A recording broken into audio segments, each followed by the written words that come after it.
Muito bom estar com os irmãos mais uma vez, dar início a esse período de palavra. Neste último domingo eu falei um pouquinho, sobre a passagem de Êxodo.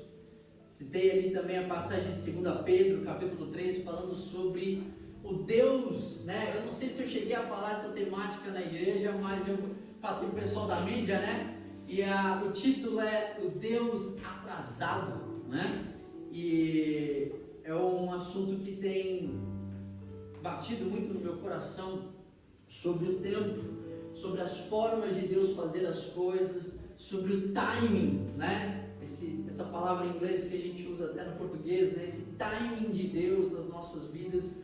E eu quero continuar esse discorrimento aqui com os irmãos sobre esse assunto. Se você não esteve no domingo passado, eu quero até te encorajar, volte ao episódio 1 da temporada, assista o episódio 1, volta lá, já está na internet? Está na internet? Está no YouTube? A live? Não, mas a live está lá, dá para assistir. Então está lá, você pode ver já aproveitando, Nós temos o canal no YouTube. Todo mundo segue aqui a gente no YouTube, no canal no YouTube. Se você não segue, entra lá, Life Church, Lá as nossas lives estão sendo transmitidas aqui. Você vê um celularzinho ali, tá vendo? Tem um ali, tem a câmera lá atrás, a gente transmite. Então acompanhe, compartilhe, siga e divulgue. Amém? Mas enfim, você pode assistir a primeira parte lá. E hoje eu quero continuar. Então hoje é a parte 2, episódio 2 da nossa série. Tudo bem? Beleza? Eu gostaria que os irmãos abrissem comigo aqui em Tiago, capítulo 5.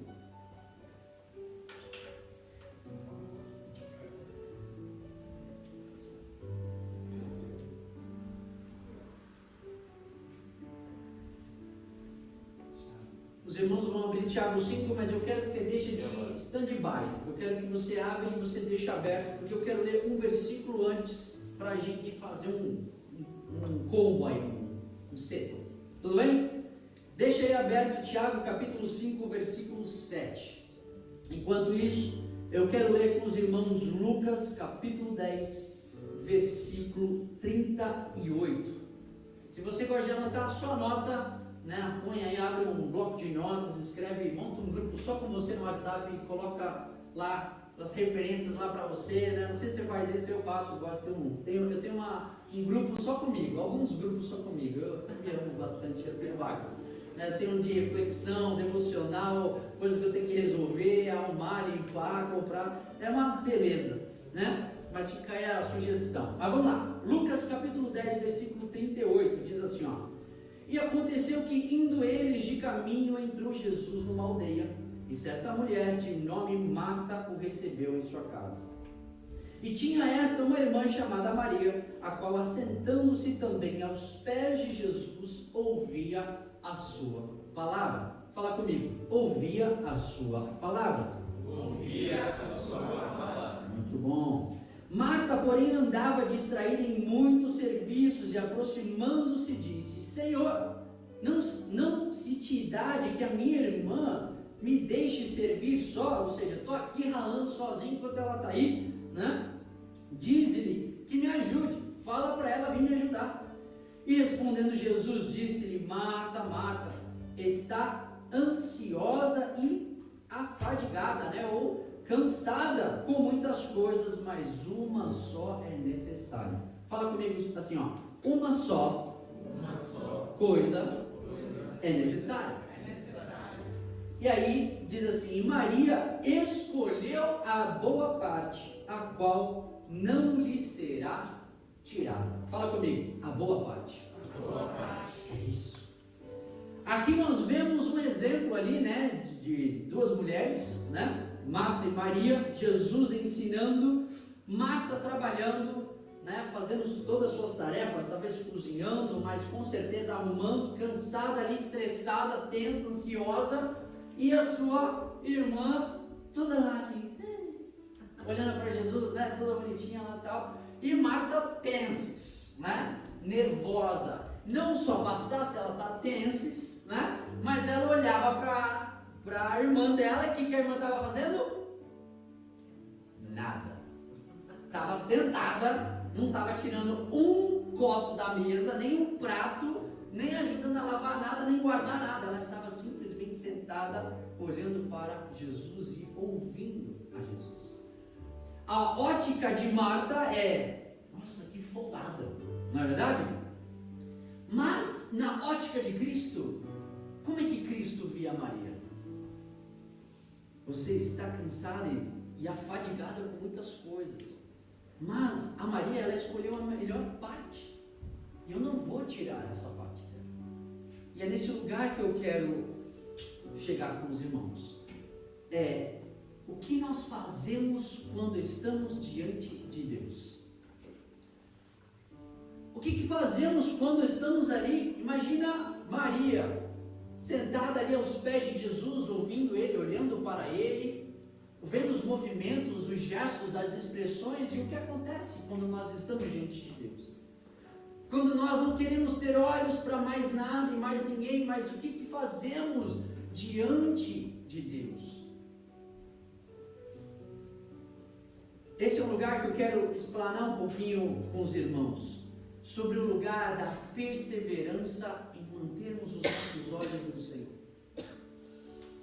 Eu acho, se fosse eu, Maria, né, vou colocar no lugar de Maria, depois de Marta falar isso, eu acho que eu ia ficar ali olhando para Jesus e ia dar uma olhadinha para Marta. Ela vai pular em mim em qualquer momento, ou com certeza depois que Jesus sair, ela vai chegar com tudo. Então você está ali, mas você está ali tipo, aquela louça que bate mais alto. Não sei se alguém na casa é assim, né, que tá meio bufando assim, a porta parece que tem uma sonoridade mais intensa, né? A louça parece que tine mais agudamente. Eu não sei porque, de repente temos um baterista em casa. Uau! Vou chamar o pessoal do louvor, porque ganhamos mais um levita, né? Alguém se identifica aí? Não sei, eu já vi alguns olhares aí, eu não vou olhar. Mas no Brasil tem muitos bateristas, né? Ainda mais nesses momentos. Mas o que nos faz manter os nossos olhos no Senhor? E está muito atrelado a esse lugar de espera nele. Porque quando estamos diante de Deus, já não é mais nós que fazemos. E esse foi um momento que Marta não conseguiu entender, que já não era mais momento dela fazer nada. Talvez, ao momento antes, quando Jesus logo chegou, talvez recepcionar, era de costume lavar, né? Os servos lavavam os pés dos visitantes, né? Talvez comeram, beberam, mas aquele momento já não era momento de fazer nada. Eu posso falar, talvez essa seja uma das maiores dificuldades, porque a gente quer botar as coisas no lugar, a gente quer servir, a gente quer ajudar, mas e o momento que Jesus se assenta e ele fala: vamos sentar, senta aqui comigo. E às vezes, por mais fácil que seja falar isso, a prática disso é muito difícil. Então eu posso dizer que é uma arte, a arte de esperar no Senhor, a arte de estar na presença do Senhor. Meu irmão, eu não sei você, mas quando eu paro para orar, hoje mesmo ali, botei uma música para me aquietar, de repente aqui a cabeça parece que começa a vir trocentas coisas. Eu preciso ver isso, preciso arrumar aquilo, preciso mandar e-mail para isso, preciso responder fulano, preciso ver não sei o que, meu carro que ainda está no Brasil, que ainda não veio em dia, eu preciso falar com o cara, não sei o que. Aí quando você vai ver, você já passou meia hora e você nem conseguiu se ajeitar. Você fala: meu Deus, como é difícil isso. E isso é uma grande questão. Uma coisa é nós falarmos, outra coisa é nós fazermos. E aí onde eu quero entrar com Tiago, que eu pedi para os irmãos abrirem, que diz ali no versículo 7, portanto, irmãos, sejam pacientes até a vinda do Senhor. Essa paciência é um lugar que a gente precisa exercer o autocontrole. Fala comigo, autocontrole. Você se considera uma pessoa que tem controle sobre si mesmo? Não precisa responder, né? Se avalia aí, você tem controle sobre você? Vou dar um exemplo bem supérfluo assim. Você passa assim na vitrine e vê um chocolate, né? E aí você tem um trocado 2 Hakuen, que por acaso é exatamente o valor daquele chocolate. Nos Estados Unidos tem aquele Krispy Kreme, tem um nome em Nihongo? Como é que é a versão nihongada do Krispy Kreme? Krispy Kreme. Já deixou de ser Eu sei que gostoso. tem Tiba. Meu irmão adoro não por sua vez, mas I love it. Gosto muito. E nos Estados Unidos tem uma coisa que eu ainda não vi aqui, que é o Hot Now. Já ouviram falar do Hot Now? É uma placa, um luminoso, do tamanho da Life Church ali que tem aqui. Só que ele fica luminoso, vermelho, um neon vermelho que eles acendem quando sai na hora, meu irmão. Pensa um negócio de Deus. Pensa um negócio divino. É aquilo. Porque sai do forno. Sai do forno. Então quando acende, ele está falando, está saindo uma fornada de Krispy Kreme, né? Na hora, quentinho. Meu irmão, o negócio ele é tão macio, tão quentinho, que você come numa só e parece maná dos céus. É um negócio celestial. É impressionante. E para falar, mas só para vocês terem uma ideia, eu já comi uma caixa de 12 sozinho. De tão assim, ó, suave que é. Suave como doce. Enfim, eu já estou me estendendo aqui. O ponto é, será que eu olhar aquilo lá, será que a gente consegue resistir? Você que está na sua dieta aí, será que você consegue resistir ao doce? Será que você consegue resistir a certas tentações? Será que você consegue resistir a certas impaciências? Esse lugar de sermos pacientes em Deus é justamente isso. É de a gente conseguir se colocar na presença de Deus e ser paciente. Esperar o Senhor falar. Seguimos. Vejam como o agricultor aguarda que a terra produza a preciosa colheita, e como espera com paciência até que virem as chuvas do outono e da primavera. Sejam também pacientes e fortaleçam o seu coração, pois a vinda do Senhor está próxima. Ali um pouquinho mais para baixo, no versículo 10, diz assim: irmãos, tenham os profetas que falaram em nome do Senhor como exemplo de paciência diante do sofrimento. Como vocês sabem, nós consideramos felizes aqueles que mostram perseverança. Não tem só bem-aventurança em Mateus 5, aqui também é uma bem-aventurança. Felizes são aqueles que mostram perseverança. Vocês ouviram falar sobre a perseverança de Jó e viram o fim que o Senhor lhe proporcionou. O Senhor é cheio de compaixão e misericórdia. Meu irmão, esse lugar de espera é um lugar onde nós exercemos a perseverança, onde nós exercemos a paciência. Você consegue exercer paciência? Você é uma pessoa paciente? Pergunta para o seu irmão: você é uma pessoa paciente? Sabe esperar? Ou é aquele que põe 1 minuto no micro-ondas, tá batendo ali 40, você fala: chega, já cansei, 40 minutos é muito tempo, já tira do micro-ondas e já come. Mas tá meu filho, não aguento esperar, já, né? Já vai, porque 1 minuto é muito tempo, né? Quem é da época da internet de escada aí? Meu irmão, aquilo era paciência. A gente tinha que esperar meia-noite para acessar a internet, porque era mais barato. E naquele... Vocês barulhinho. Haja paciência. Mas isso é uma virtude. Às vezes, para que nós compreendamos o Senhor e a revelação do Senhor, às vezes não é instantâneo. Eu falo: meu irmão, se você conseguir superar os seus 15 primeiros minutos de oração, você já está suave, você já está vitorioso, né? Está jubilado. Por quê? Porque é onde a gente precisa posicionar o nosso coração. Isso é doloroso, isso é penoso, isso é difícil, mas é um exercício. É um lugar onde nós perseveramos. Por isso que a palavra ela precisa estar clara dentro de nós para que a gente continue. Eu entro lá, aí eu ponho a musiquinha do YouTube, aí de repente vem uma propaganda. Essas propagandas quebram, né? Ainda mais agora aqui, que agora é Nihongo, piorou ainda. O que está acontecendo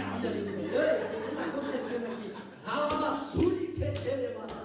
Já tornando em línguas ali, aleluia, Jeová, né? Aí não, aí é Nihongo mesmo, aí eu lá pular a propaganda. Mas a questão é: quantas distrações têm roubado a nossa atenção de estarmos diante do Senhor aos seus pés e ficar. o lugar do fruto reflete um lugar de espera. Às vezes não vemos o fruto porque não há um lugar de espera, não há um lugar de perseverança. Quando falamos de Salmos, a árvore de Salmos, ali Salmos 1, não é uma árvore somente frutífera por si só, mas é uma árvore que permanece no lugar. Isso remete perseverança, persistência. Eu sei que provavelmente você já tem uma história com o Senhor, mas não para por aqui. Eu já vi muitos homens e mulheres que estiveram por muitos anos e fizeram grandes coisas em nome do Senhor, mas eles não conseguiram perseverar ou permanecer na palavra do Senhor e nas suas promessas. Mesmo que em circunstâncias ou situações que nos afastem da presença do Senhor, como Marta, naquele caso não era um contexto de pecado, mas poderia ser.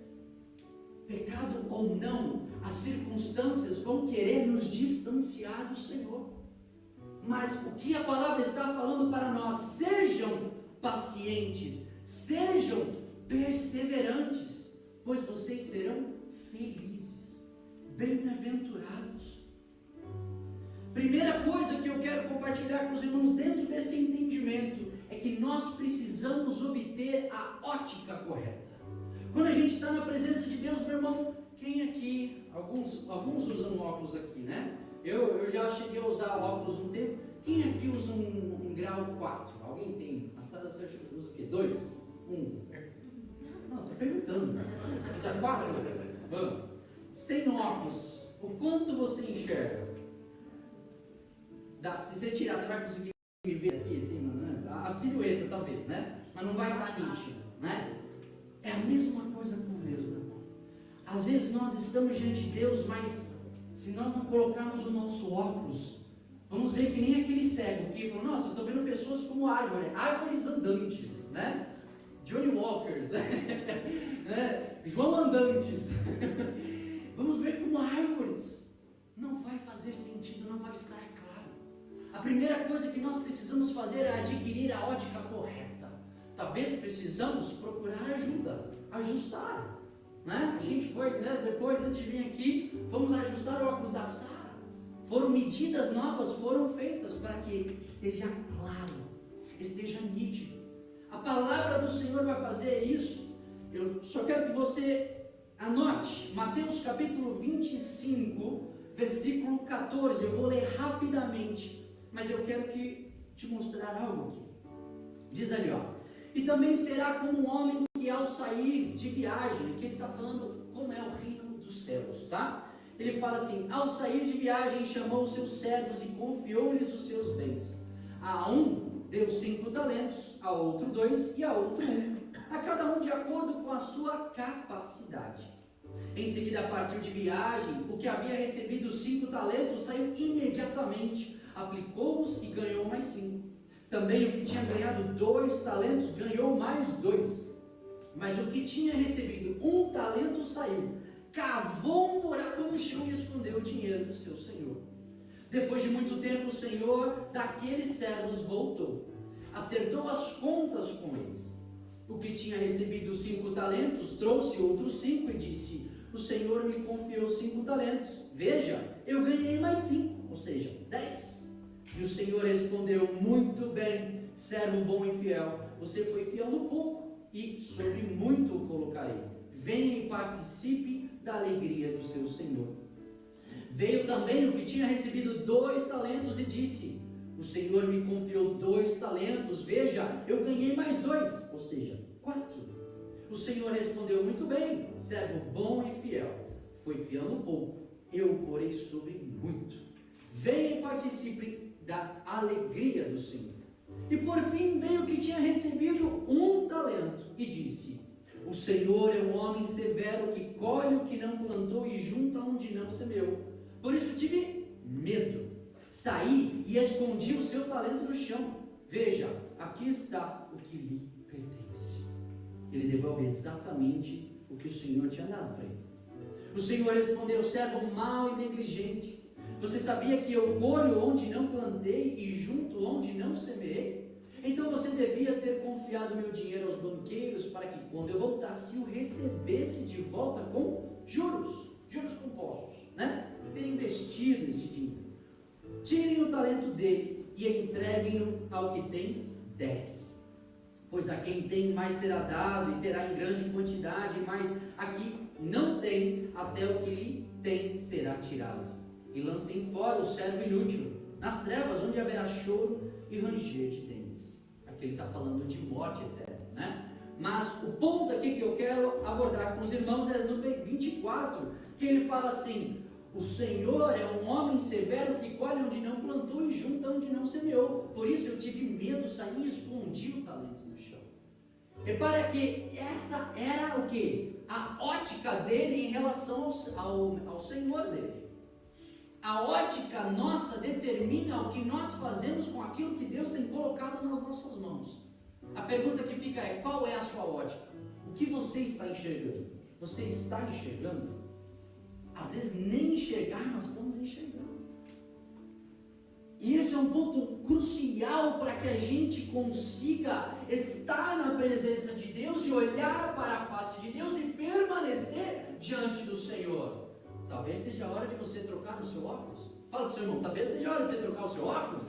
Patrocínio, Ray-Ban, sei lá, óculos, né? Os nomes. Talvez seja a hora de mudarmos a nossa ótica. Talvez seja a hora de ajustarmos o foco da nossa visão. O que é que eu não estou vendo, Senhor? O que é que a minha visão está comprometendo a conduta da minha vida? O que eu faço com a minha vida? O que eu faço com as minhas mãos? A minha semeadura, a minha colheita, a minha manutenção. Manutenção diante de Deus, manutenção com a minha própria vida, manutenção na minha casa. A forma como nós enxergamos o Senhor determina aquilo que vamos viver e aquilo que nós vamos colher. Talvez hoje, talvez amanhã. Mas uma coisa está ligada à outra. Em nenhum momento, aquele mestre, ele vira e ele fala: olha, eu sou ruim mesmo, se você não fizer, eu vou te matar. Ali, como eu falo no final, eu vou te lançar fora como um servo inútil nas trevas. Ele não falou isso. Ele falou: ó, estou te dando um talento. Estou te dando dons. Eu estou te dando um chamado, eu estou te dando responsabilidades, eu estou te dando oportunidades. Meu irmão, você estar aqui hoje no Japão é um talento nas suas mãos. O que você está fazendo com esse talento? Você que talvez fale o Nihongo, você que talvez tenha um documento, você que talvez tenha um salário, você que talvez tenha uma família, são todos recursos. Família é a maior das bênçãos de Deus. O trabalho que você tem, gente, eu conheço muitas pessoas que no Brasil, ali passando meses, eu conheci um irmão que ficou anos sem conseguir um trabalho, ele ia de bico em bico, fazendo uma ajudinha aqui e ali, para conseguir alguma coisa. Deus depositou talentos nas suas mãos, e a forma como você enxerga o seu Senhor, o seu Deus, vai determinar o que você tem feito com esses talentos. Você pode olhar esses talentos e falar: nossa, como esse Japão parou no tempo. Nossa, como o Yen perdeu a sua força, já não é mais talvez a potência que era antes. Talvez a gente olhe só como coisas ofuscadas, nebulosas, não claras. Nossa, isso aqui, nós precisamos ajustar a nossa ótica para enxergar aquilo que o Senhor te fez chegar até aqui, estar aqui hoje. Não foi só você, não foi só um desejo, não foi só uma oportunidade. Há propósito de Deus por trás daquilo que o Senhor te conduz até esse exato momento. O fato de você estar aqui reflete um propósito de Deus que te sustenta e que te faz estar ouvindo essa palavra, meu irmão. O servo bom e fiel multiplicou os recursos mesmo sem saber quando o mestre retornaria ou não. A ótica é o fator que separa a ação de guardar ou esconder e fazer multiplicar. Porque o servo ruim não se multiplicou, porque ele tinha uma informação de que o mestre era ruim. A pergunta que fica é: qual informação você tem? Pergunta para o seu irmão: qual informação você tem? Em inglês, vamos deixar um negócio chique. Qual é o know-how que você tem? Não é? Qual é a informação? Qual é o know-how aí? Que informação chegou até você? Talvez a tua informação sobre Deus, meu irmão, seja uma informação totalmente deturpada do que realmente é, de quem realmente Deus é. Mas a palavra do Senhor está aqui para reescrever essa informação e esse entendimento. Posso ir direto aqui? Posso ir um pouquinho mais? O teu pai, às vezes, não vai refletir quem Deus é. A forma como o teu pai foi nessa terra não quer dizer que Deus seja igual. Talvez a sua mãe, talvez o seu irmão, talvez o seu chefe, talvez o seu pastor, talvez o seu líder de departamento, e assim por diante. Mas, porque vivemos certas coisas, chegamos à conclusão de que talvez essa seja a informação. Mas será que isso reflete de fato quem Deus é? Talvez a ótica daquele homem era que todos os senhores eram senhores severos, ruins, que açoita, que mata, que destrói sonhos. Mas será que essa é a realidade de Deus?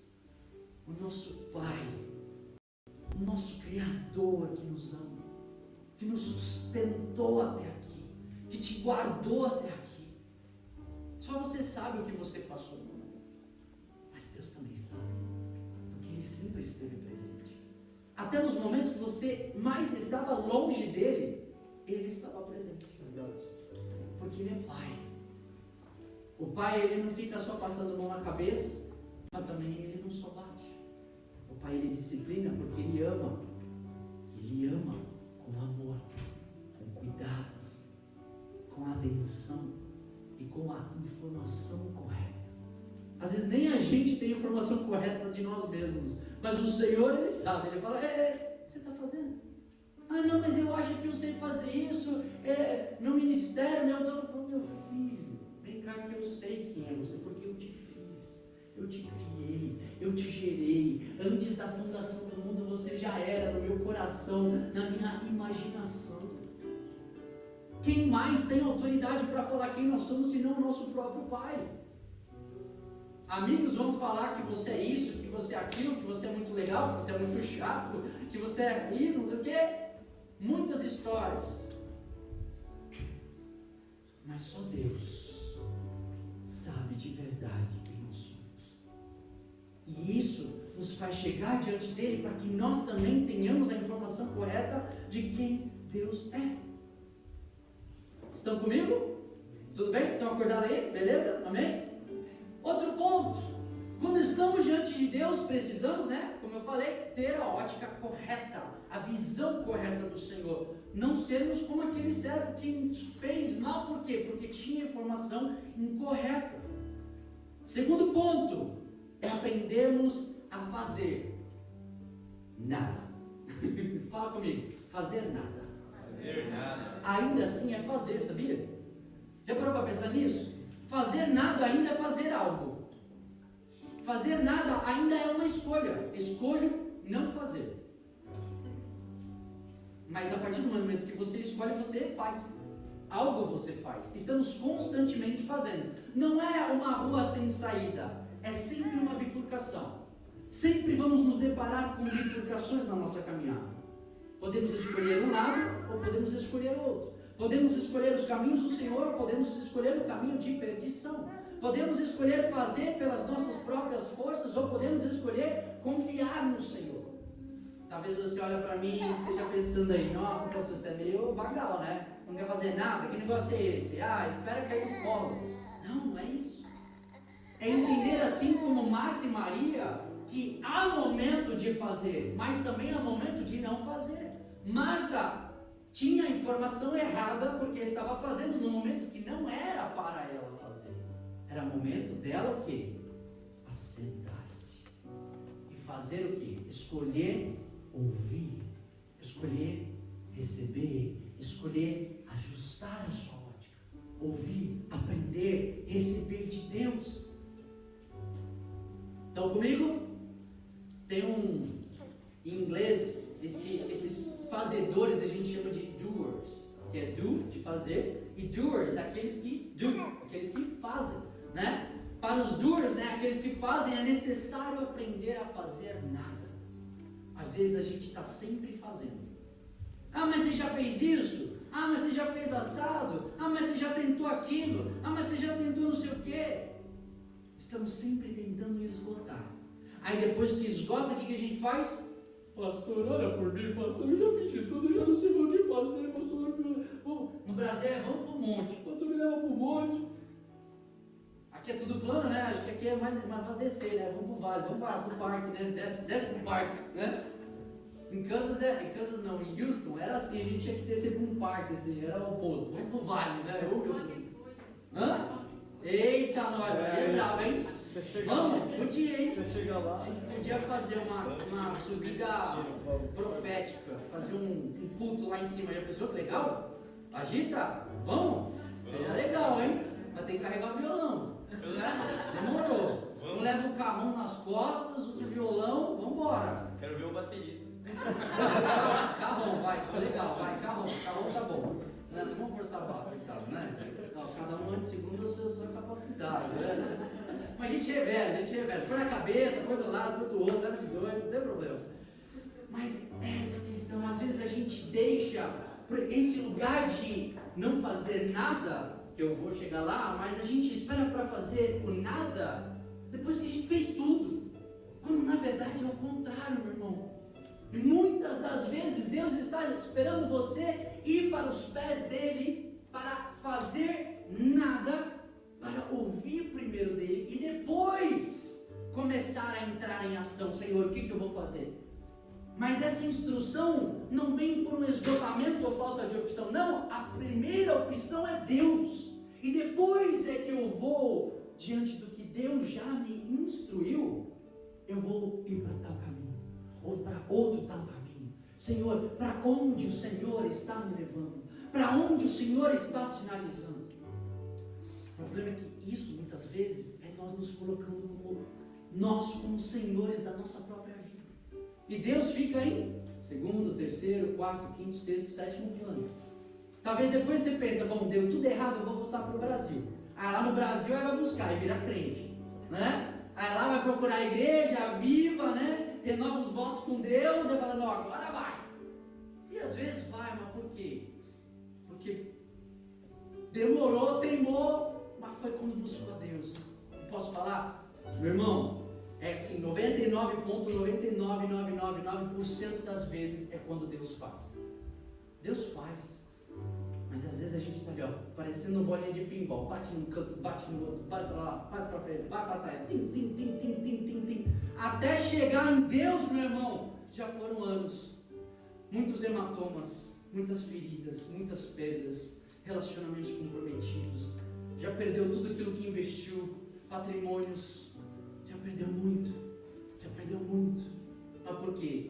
Porque deixou para buscar Deus, por último, quando Deus tinha que ser a primeira escolha. Escolher fazer nada. Nada, quando eu falo nada, é o nada que o mundo fala. Escolhemos estar na presença de Deus, olharmos para o Senhor, ouvirmos a sua voz. Senhor, o que eu devo fazer aqui? Moisés falou isso, ele falou, Senhor, se o Senhor não for à frente, eu não saio do lugar.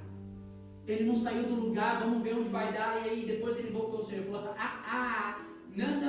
não vou sair do lugar se o Senhor não mostrar o caminho, se a tua presença não estiver diante de mim.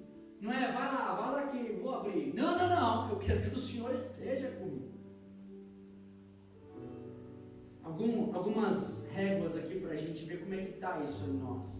Quando você entrou no trabalho que você está, antes de você falar sim para essa oportunidade de trabalho, você orou ao Senhor? Antes de você vir para o Japão, aqueles que vieram, né, do Brasil, você orou ao Senhor antes de cogitar vir para o Japão? Você que talvez tenha se mudado para Itihara, né? Você orou antes de tomar essa decisão? Não, eu só estou julgando. É aquele negócio, se serve, pega. Se não serve, meu irmão, joga fora, né? Pensa num steak com osso, né? aquele Outback, né? A costela do Outback. Come a carne e cospe os ossos. Tá? Retém o que é bom, meu irmão. Não vai quebrar os dentes, pelo amor de Deus. Será que temos colocado em Deus em primeiro lugar? Será que temos consultado o Senhor? No domingo que eu falei, né, sobre essa questão do Deus atrasado, qual foi o problema de Saul ali, logo no comecinho ali em Samuel, né, vai falar, foi porque ele não soube esperar por um pouco, e ele não foi consultar, ele já foi sacrificar. E muitos poderiam falar, não, ele foi sacrificar, não, mas ele não consultou o Senhor a respeito de sacrificar. Até a gente fazendo o certo, a gente pode fazer de forma errada. Ah, mas é certo, mas de forma errada, no tempo errado.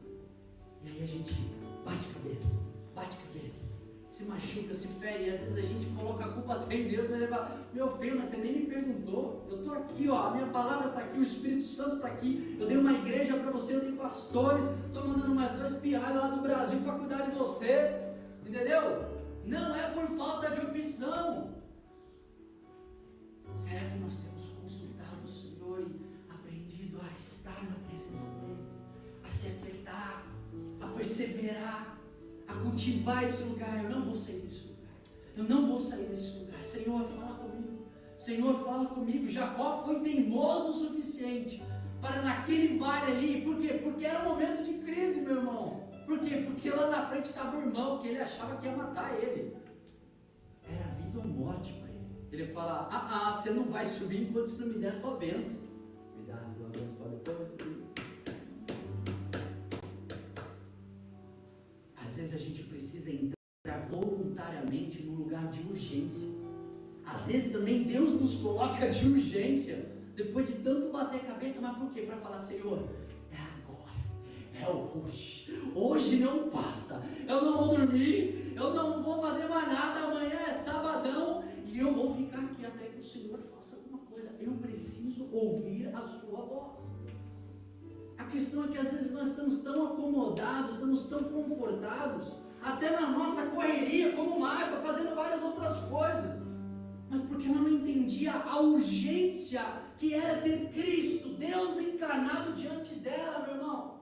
Ela não entendia aquilo, mas se ela entendesse, se ela tivesse a ótica correta, se ela conseguisse, tivesse aprendido a fazer nada, se ela tivesse a informação correta ou a revelação, como eu falei na última sexta, daquela mulher que lavou o Senhor ali com aquele perfume, quebrou um vaso de alabastro em Jesus, porque algo ela entendeu, a urgência daquele momento, não dá para esperar, é agora, porque logo depois a gente vê que Cristo foi crucificado.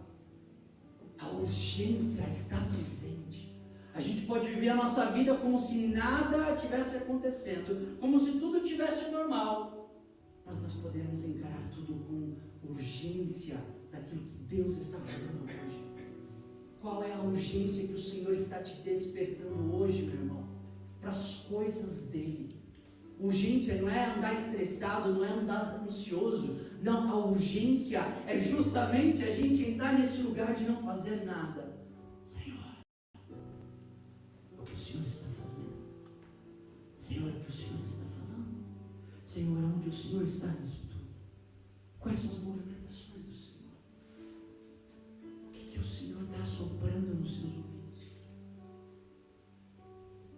É louco falar isso, porque ao mesmo tempo que é tão pacífico, é tão calmo, é tão suave, mas é tão intenso, é tão denso, é tão carregado de revelação, meu irmão, que nos faz entrar numa agitação, não é emocional, mas espiritual.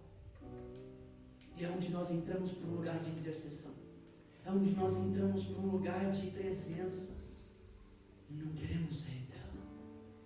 Mas para querer não sair é necessário adentrar e permanecer até que ouçamos o ecoar, a sirene, o som de Deus, a voz de Deus. Enquanto você não fizer nada, Deus não poderá fazer a parte dele. É o que muitos falam. Você precisa fazer algo para que Deus faça. Se você entrar em movimento, Deus entra em movimento. Ceder é parte do que Deus espera de nós. Ceder a tarefa, a business, né? A correria, a loucura que é a nossa vida. No Brasil, não sei aqui, mas no Brasil é assim. E aí, como você tá, meu irmão? Pô, tá corrido. Nossa, eu trabalhei bastante. Isso é até um, sei lá, um troféu. A grande verdade é que precisamos aprender a nos aquietar. Precisamos aprender, às vezes, sabe o quê? Falar um não. Falar não, agora é hora de eu buscar o Senhor. Não, agora não dá, hoje tem culto. Não por culto por si só, mas porque é onde Deus se manifesta. Não. Talvez seja tempo de nós falarmos alguns nãos. Você consegue falar não? Não, também é difícil, hein? Dependendo. Eu vou ver. Vou falar com meu marido, vou falar com minha esposa, vou ver passar. Às vezes é difícil falar não, mas às vezes é necessário. E esse é um lugar de perseverança. A dificuldade aqui não é fazer nada, mas quando fazemos nada, também queremos deixar o lugar secreto. E isso é um perigo. Terceiro ponto, já estou encerrando. Aprenda a esperar. Salmos 31, capítulo 31, versículo 14. Sua nota. Diz assim: eu confio em ti, Senhor, e digo, tu és o meu Deus. O meu futuro está nas tuas mãos. Nós precisamos aprender a esperar. É aprender a confiar. Você já aprendeu a confiar em Deus? Nesse período de pandemia, algo que mais deu de surto, né? Até dentro da igreja, foi a questão da ansiedade. O que é a ansiedade? É às vezes nós não conseguimos descansar diante do amanhã. Mas a palavra mesmo diz em Salmos 31, o meu futuro está nas tuas mãos. Se você sofre de alguma ansiedade, eu quero te encorajar a você pegar Salmos 31, por exemplo, e se recitando, orando, declarando sobre a tua vida. Eu declaro que o meu futuro está nas mãos do Senhor. Coração, calma, paz, mente, paz. O meu futuro está nas mãos do Senhor. A minha casa está nas mãos do Senhor. O meu trabalho, os meus recursos, as minhas finanças estão nas mãos do Senhor. Foi, acho que no ano retrasado, não sei se eu já falei isso, meus irmãos, mas foi um período muito intenso na nossa vida. A gente estava saindo de um contexto de trabalho e saímos e não tínhamos muito, né, já estávamos conversando com o pastor aqui, mas ainda muito na negociação, conversando, orando, esperando documentação em todo esse processo. E eu tinha saído do meu trabalho, tinha recebido o seguro-desemprego no Brasil. Isso é um período que você recebe uma ajuda por ter contribuído, enfim. Quando você é registrado, carteira, né, CLT, carteira registrada, você tem alguns benefícios e nesse caso é um desses. Então, se você sai de uma empresa, entra em acordo e tal, você recebe um salário mínimo, digamos assim. E eu lembro que eu estava entrando nos 2 últimos meses desse seguro-desemprego e ainda não tinha vindo nenhuma oportunidade, não tinha vindo nada além disso. E foi onde a ansiedade começou a bater forte. Você fala, tenho 2 meses e eu não estou vendo porta abrir. Não posso fazer muita coisa, a gente está orando para ir para o Japão, mas também o documento não sai, a coisa não acontece, fala, Deus, e aí agora? Aí a ansiedade começa a bater a milhão. E eu lembro que eu estava na igreja e um irmão foi falar sobre dízimos e ofertas, e uma das coisas que ele falou é sobre voto com o Senhor. E eu lembro, era o pastor, e ele falou, faça um voto com o Senhor. E pergunte a ele que tipo de voto você deve fazer. Mas é um momento onde a gente entra num lugar além com o Senhor. E isso é algo que você tem que fazer se você sentir e se o Espírito te direcionar, ele de que forma? Mas entra num lugar fora do comum com Deus. E eu fiz isso. E eu lembro que nesses 2 meses que faltavam, eu senti de fazer um voto financeiro, porque porque naquele caso era o que estava pegando em mim, era a questão financeira. E eu falei, Deus, eu vou fazer um voto financeiro e vou dar um valor, e para mim era um valor alto. Tudo bem que é em real, você fala, é real, né? Mas para mim real era, né? Pegava, saiu da zona de conforto. E eu falei, Senhor, nesses 2 meses, eu vou fazer esse voto com o Senhor, e eu vou consagrar, e eu vou apresentar isso como um sacrifício ao Senhor. Aquilo não era dízimo, aquilo não era oferta, era um voto com o Senhor.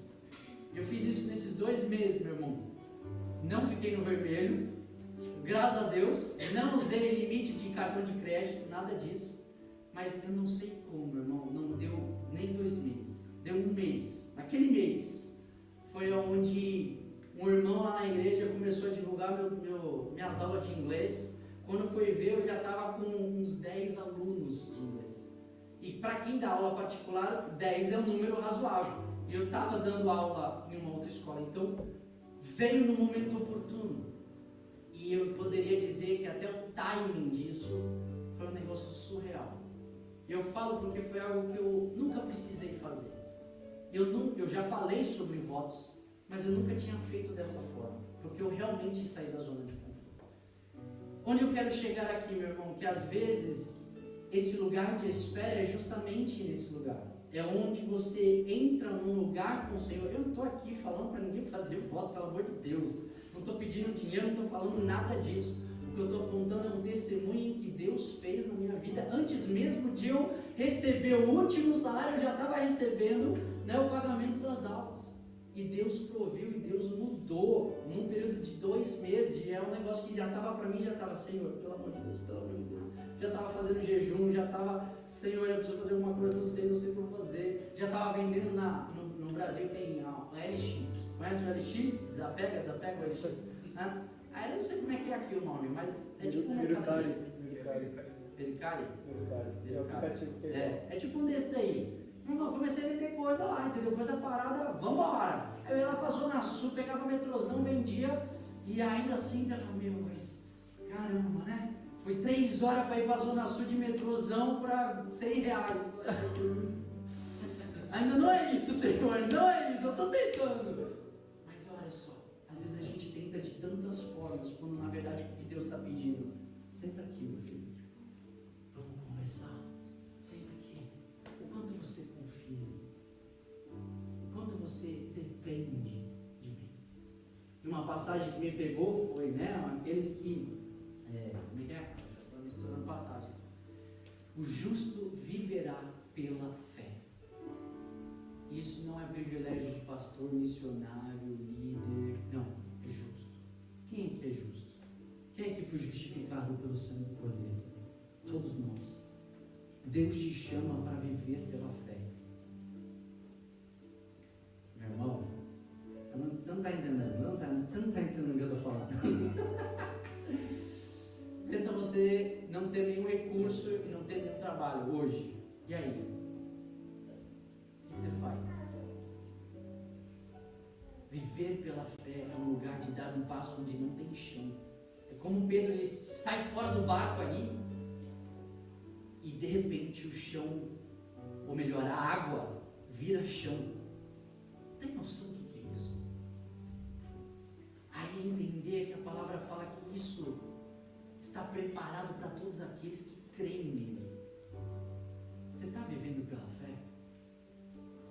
Se eu chamar uma pessoa aqui agora para contar um testemunho, você teria um testemunho para contar? Glória a Deus. E é esse o lugar que Deus quer. Viver pela fé é viver uma vida de testemunho que reflete uma vida não fazendo nada na presença de Deus. Buscar o Senhor em primeiro lugar. Colocar Deus como o Senhor da nossa vida em primeiro lugar.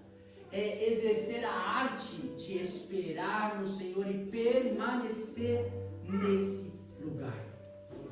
E o último ponto que eu quero colocar é não se desesperar. Fala comigo, não se desespere. Não se desespere. Não se desespere. A nossa mente, a nossa alma, o nosso coração berra, grita, chora, esperneia. Talvez o marido, a mulher, o filho, não sei. Talvez amigos vão falar, você é maluco, você é louco. Não. Não se desespere, porque o Senhor não te trouxe até aqui, o Senhor não te sustentou até aqui. Eu gosto de falar isso para as pessoas, e eu ouvi isso do Bill Johnson, da Bethel, lá na Califórnia.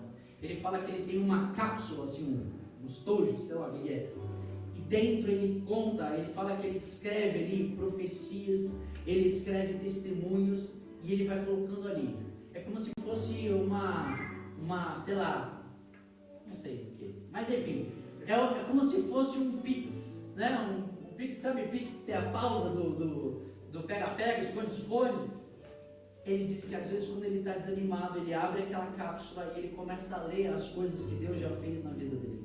Ele começa a ler os testemunhos, ele começa a ler os milagres, ele começa a ver as provisões de Deus, o que Deus fez na vida dele financeiramente, ministerialmente, na sua saúde, com seus filhos, esposa, e ele começa a ler. E diz que o coração dele vai mudando conforme ele vai lendo coisas que ele mesmo escreveu e ele já sabe. Mas às vezes nós precisamos revisitar esses lugares. Para o quê? Para não deixarmos que o desespero nos domine, para não deixarmos que a ansiedade nos tome, ou que nos queira fazer, né, sair desse lugar da presença de Deus. Só vou ler Abacuque e vou terminar, prometo. Abacuque capítulo 2, versículo 1 em diante, só anota, diz assim: subirei a minha torre de vigia e esperarei até ver como Deus vai responder a minha queixa. E o Senhor disse: escreve a minha resposta num cartaz legível e clara, para que